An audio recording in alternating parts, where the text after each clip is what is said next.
Hi guys, Tim Tam here, your head ninja. This is my very first vlog ever and today I'm going to share with you my top 5 favorite foundations. When we say foundations, i-divide ko to into 3 videos kasi iba-iba yung kailangan ko everyday. First video, which will be up today, will discuss my favorites. Ito yung mga to-go ko. Ito yung mga ginagamit ko kapag wala na akong oras mag-ayos. Pero alam ko, ito yung pang-matagalan ko. Panglaban kumbaga. Second video is about drugstore foundations. Yun naman ang masteral degree ko kasi yung mga drugstores, almost all foundations na try ko na.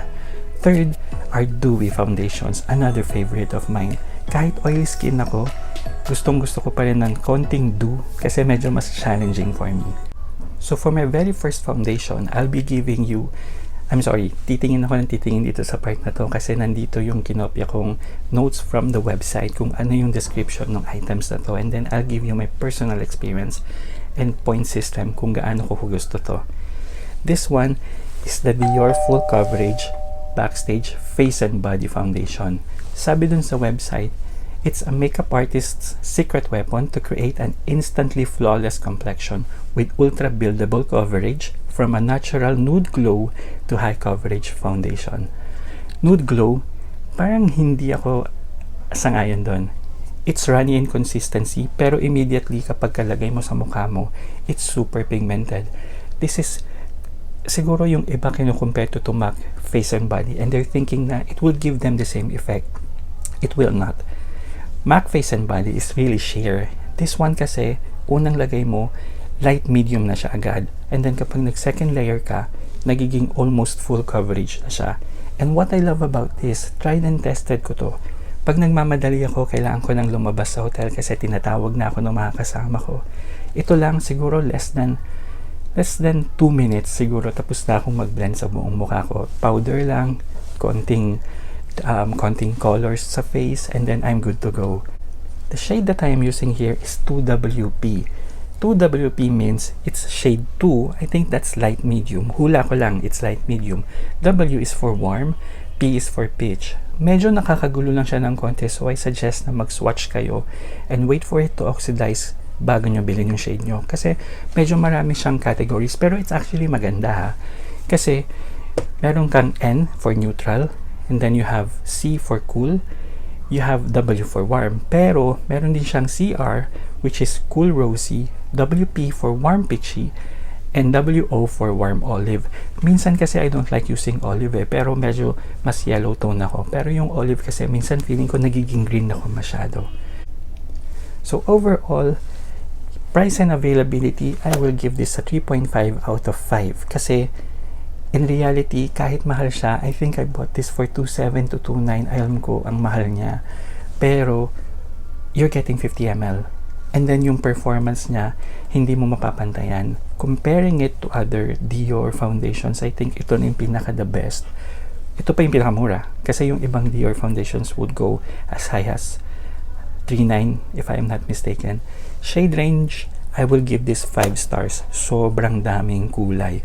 Blendability, 5 stars. Less than a minute, baka nga tapos ka na mag-blend sa buong mukha mo eh. Is it long lasting? I'll give it 4 stars. 4 stars kasi it gets dewy after 3 or so hours. Pagka nagiging dewy na siya, ang maganda lang dito is hindi naman nagsaseparate sa mukha mo. Konting set lang, konting retouch lang, and then you're good again. Who is this good for? I would say for all skin types. Dry, combi, and oily. Pero kapag oily ka, I think medyo ingat lang kasi medyo magduduwi ka. Pero it's a really good looking, healthy skin. Hindi yung tipong oily. From one DIOR foundation to another, I'm really sorry. Alam ko ang mahal nito, pero this is DIOR Forever Undercover 24-hour full coverage. Can you see? I'm sorry kung yung backstage kanina hindi ko nakita kung nag-blur siya or whatever.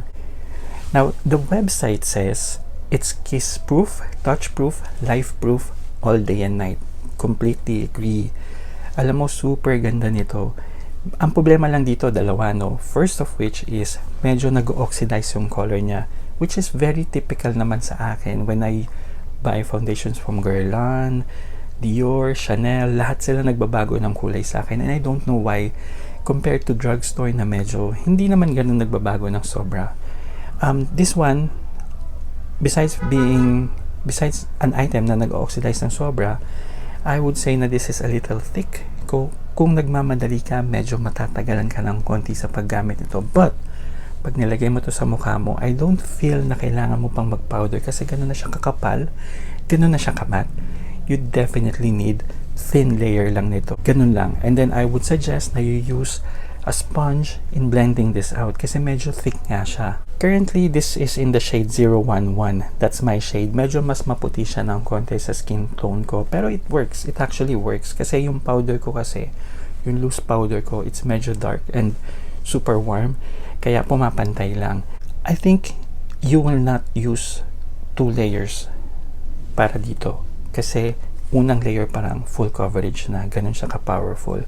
If I'll give the price point and availability nito sa market, I will give it the point of 3 kasi this one is 3.1 if I am not mistaken, no? 3.1 for a 30 ml foundation, pero I think this is really worth it. Alam mo, hindi ko sinasadya na i-arrange to my favorite to favorite, pero talaga yung Dior na dalawang foundation na to, these are my favorites. At ang maganda pa dito, this is available na sa Rustans and they have one store, I think sa SM Makati. I'm not quite sure lang kung meron din sa Greenbelt area, kung meron doon kiosk ng Dior. I think sa Podium meron din na Dior store. For the shade range, I'm giving it the point of 3 lang. Kasi parang ang konti lang nang dinala sa Philippines eh. It's typical for high-end yata na ganun lang eh. Parang pinipili lang nila kung ano yung skin tone na babagay for the market. For blendability, I am giving this the point of 3.75. Yes, ganun ako ka-arte. May sobra pa. Medyo mahirap lang talaga siyang i-blend. Pero yung extra point I am giving it because hindi siya magbibitak-bitak, hindi siya maghihiwalay sa mukha. Sobrang dapat niya. And is it long-lasting? 5 points. Definitely, this is a winner. Now, from one full coverage foundation to another full coverage foundation, actually, ito nga parang mas fuller pa. Kasi this is more on pigment na eh. Parang hindi ko na nga alam kung may tubig pa dito or whatever. But, nag-start tayo from Dior to another Dior na full coverage, which is good for oily skin. And then, this one. It's the iconic Remarcable by Marc Jacobs. Nung unang lumabas to, sobrang nagkagulo yung buong mundo na parang ito yung pinakaunang foundation na narinig ko na super full talaga. As in, sabi nga dun sa website, it uses the 3-dot system na literal 3 dot lang yung kailangan mo and it's good na. On my experience, I have to use about 4 dots siguro. 1 here, 1 here, 1 here, and then isa dito. Tapos, sa sobrang ganda ng formula nito, kaya niyang stretch yung pigment para makover yung buong mukha mo.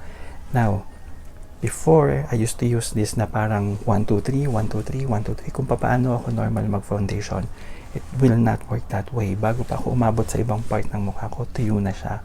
Hindi ko na siya mahahatak. And worse, makita mo na dito, o yung dami nito, nagpatong-patong siya kasi isang tuldok lang siya. So, you have to work fast and in sections lang dito. I suggest na kapag ka natatakot ka ang gamitin to, you use muna 2 dots. And then, the next day, pwede mong itry na 3 and then huminto ka na doon kasi super full nito. Magiging cake ka. So, nung unang lumabas to, ang unang pinag-usapan dito is sobrang lala niyang mag-oxidize, no? Which I agree, no? Kaya yung kinuha kong shade is Bisque Neutral. Pero ngayon kasi mas gusto kong kulay sa akin yung medyo mas dark naman ng konti. Yun naman yung trip ko eh. Hindi ko na pinapansin na acidic ako or whatever. So, ang kinuha ko ngayon, no order ko, parating pa lang is the shade Golden. I think it's the formula of matte foundations na kapag ka nilagay mo siyang wet, maya-maya pag nag-dry, sobrang 2 shades darker siya. Parang yun ang napansin ko sa lahat ng mga nasubukan kong super full coverage na super matte ang claim nila.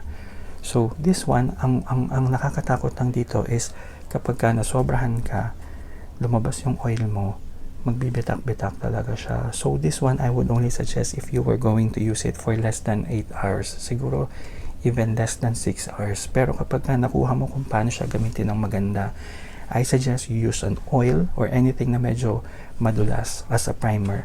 before using this para at least medyo ma-modify niya yung consistency niya na medyo mas lumambot, mas pliable. I think it's pliable naman kasi it stretches nga eh. Pero ang hirap niyang i-explain. For price and availability, I will give this a 3.5. This is 2.8 to 3,000. I'm not sure kung tumaas na siya ngayon sa Sephora. Pero I think for the brand na Marc Jacobs, I think it's a little up there talaga.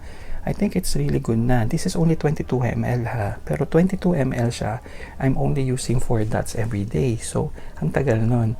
Yung lalagyan niya, medyo iba. Hindi siya, it's not even a spatula. It's bilog eh. So, you're really doing dots. Okay, so, shade range, I'm giving this 4 kasi ang daming kulay na nakakahilo na siya. No? Blendability, I'll give this a 4.5 kasi sobrang dali niyang i-blend. Medyo matubig siya ng konti pero ang bilis matuyo. Parang yung Fenty Pro Filter, it's actually medyo hawig eh, pero mas full to, mas makapal. Is it long lasting? I would give this a 5. No, considering na you're only going to use this for less than 6 hours kasi I will not use this kapag may event na alam kong sasayaw ako or medyo pagpapawisan ako kasi pag lumabas yung pawis ko magbibiyak-biyak siya eh. So, medyo ingat lang ako dito kasi ito lang yung gagamitin ko. For example, mayroon akong event na 2 hours lang na pupuntahan or magsistay lang ako sa party for 3 hours or less. Ito na yung gagamitin ko kasi it will last me the whole night. Fourth favorite high-end foundation. Diyos ko dahil ito na. I'm sorry, pamahal tayo ng pamahal. Pero it's medyo mahirap sabihin to Chanel Le Teint Ultrawear Flawless Foundation Luminous Matte Finish. Is it focusing? It's focusing. Focus. There you go. It's by Chanel. The claims of this one is pretty simple. It is a luminous matte finish for a flawless, perfectly enhanced complexion all day long. Completely agree. This one kasi sobrang medium coverage lang niya pero dupable siya. I think makukuha mo siya sa ibang drugstore items pero hindi mo makukuha kung gaano siya ka long lasting. Kasi this one, ginagamit ko to on me kapag tipong medyo masama yung skin ko or medyo maarte yung skin ko on that specific day na hindi kayang tago ng powder, hindi ko madaan sa primer. So, medyo light coverage lang yung gagamitin ko. Pero this is not like that. This is matte na buildable to almost full.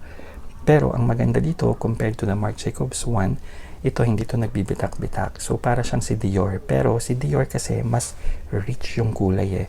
What's good about this is kapag pinatong ko siya sa dewy primer, nakikita ko na dewy talaga. If I use this alone, kahit kiniklaim niya na luminous siya, I don't think it's really luminous. It's more on soft, velvety, satin. Hindi yung tipong mukha akong healthy. Just a subtle glow lang sa skin. And honestly, that's really good for me. It's quite scented. So kung medyo maarte ka sa amoy, hindi naman siya yung tipong scent na yung magkaka-allergic reaction ako kasi may rhinitis ako and allergy na kapag matapang yung naamoy ko, mag-hatching na ako the whole day. Hindi ito eh. The only con about this item is napaka-limited ng shade range. Sabi ko nga kanina, Chanel, sobrang konti ng shade range nila. If you go to Hong Kong, yung Chanel doon, lahat doon nakamatch lang sa skin tone ng mga tiga Hong Kong. If you go to here sa atin, sa Rustans, yung shade range doon would cater up to, feeling ko wala ngang morena eh.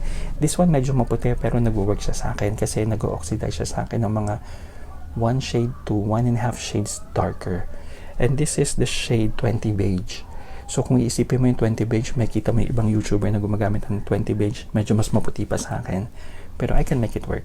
I would give the price and availability of this one a 3.5 considering it's Chanel and nasa 3,000. I think this is 3,400. If I am not mistaken, this is 3,400 pero walang bumababa na ng 3,000 sa Chanel eh. Shade range, I would give this a 3 since hanggang NC25 lang siya more or less. I am an NC30 to 35 pero parang hindi pasalamat lang ako nag-oxidize siya so it works kasi super ganda nito. Sa lahat ng range ng foundation ng Chanel, ito lang yung nagustuhan ko. Yung the rest kasi masyadong sheer or halos parang tinted moisturizer lang pero I'm paying the same amount. Blendability, super daling i-blend nito, super bilis, either brush or sponge, okay ako. Is it long lasting? 5, check na check ako dito kasi ito kaya niyang tumagal the whole day. Iyon nga yung pinagkaiba niya with drugstore na siguro same finish pero hindi kayang tumagal hanggang end of the day. This one kasi kaya. And last but not the least, my fifth favorite foundation. Ito ngayon nung parang isa to sa mga latest na binili ko this year eh. It's INGLOT's All Covered Face Foundation. Is it focusing? Ang weird ng kulay niya, no? Parang super dark niya. Pero I'll explain later ha. So ito, yung fifth foundation ko, hindi ganun kamahal. This is 1,995. Alam ko mahal siya, pero nakasale siya sa Lazada nung nabili ko. Nasa 1,396 na lang yata siya, I think. So, lagi kayo mag-check sa Lazada kasi lagi siya nagdi-discount eh. This one, ang claim niya is a foundation that covers visible imperfections and effectively evens out skin tone. A lightweight formula that gives a radiant look. Coverage is supposed to be medium to strong. Super agree. Radiant, yan na naman tayo eh. Pag tinitingnan mo siya, actually, this is the shade 16. Ang hirap niyang pilian ng kulay. You have to go to a store. Ito, mahirap tong pilian ng kulay. Mukha siyang dark, diba? Can you see? Parang almost bronze na. Tapos pag tinitigan mo siya, you will see na parang may glitter particles sa loob. Pero it doesn't translate sa skin. Consistency nito is a little thick. Pero compared to the rest na nasabi ko kanina, this one kasi mas madaling i-blend out. Even if I use a brush or a sponge, okay lang. Wala akong problema with this one. And lapat na lapat siya the whole day hanggang gabi. Minor retouch lang. For price and availability, bibigyan ko to ng 5 points. Extra points siya kasi available sa Lazada na laging nagbibigay ng mga coupons, vouchers, etc. Kaya nakuha ko siya ng super mura. Almost 1.4 lang. Shade range, I'll give this 3. Kasi medyo konti siya. Pero nung tinignan ko sa international website niya, mas maraming kulay doon. Blendability, I'm giving it 3.5 kasi madali lang siyang i-blend and it lasts the whole day. So, is it long lasting? Definitely. I'm giving this a point of 5 kasi may go-to na to ngayon eh. Ito yung madalas kong gamitin ngayon. Although konti pa lang yung nagamit ko kasi super konti lang eh. This is good for I think for all skin types, no? Pero medyo watch out lang yung medyo dry skin. Siguro sobrang nipis lang yung gagamitin ninyo. So there you have it, my top 5 favorite foundations. Ito yung mga go-to ko. I know na medyo mahal sila, pero pinag-ipunan ko tong mga to, no? Wala ditong binigay sa akin or pinabili ko kung kanino. Lahat to, pera ko, pinag-iipunan ko talaga because I only want the best and I want to try kung ano yung mga pinag-aagawan ng mga tao. And if you want to see more videos, hope you could like, subscribe, comment, suggest more videos na gusto yung makita. And I don't know, natawid ko yung first video ko and I hope may natutunan kayo. If you did not enjoy, at least sana may natutunan kayo from me. And I'm also learning, so please give me some time. This is Team Tam, your head ninja, signing off.